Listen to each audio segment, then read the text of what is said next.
Dire que moi, Algérien, je me reconnais très bien dans l'Algérie telle que Camus l'a peint. Simplement, j'ai l'impression que une espèce de qualité, de sensibilité plus grande ou plus affinée lui a permis de voir dans ce paysage qui à moi est familier des choses qui peut-être me seraient,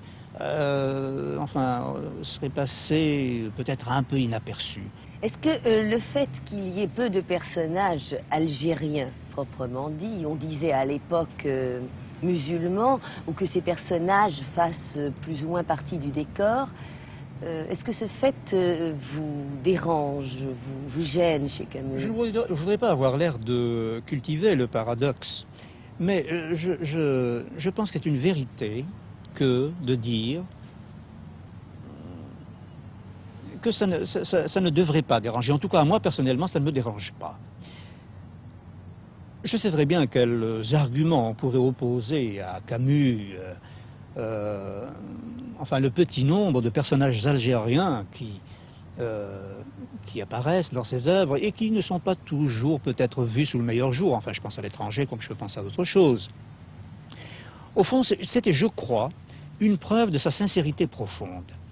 Parce que je crois que le personnage de Camus, si grand qu'il ait été, ne pouvait pas échapper à sa condition objective, enfin. Sa condition objective était la suivante.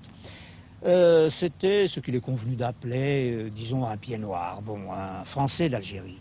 En tant que tel, et quel que soit l'effort intellectuel ou idéologique, enfin, qu'il faisait pour dépasser ce que cette condition avait d'astreignant, il ne pouvait pas ne pas en être, si j'ose dire. Enfin, il ne pouvait pas faire qu'il ne soit pas, malgré tout, un fils de petit blanc d'Algérie. Or, dans cette optique particulière, qui je crois était assez onirique de la société coloniale avant 1962, les personnages algériens n'intervenaient pas tellement dans leur réalité que comme élément du décor, si j'ose dire.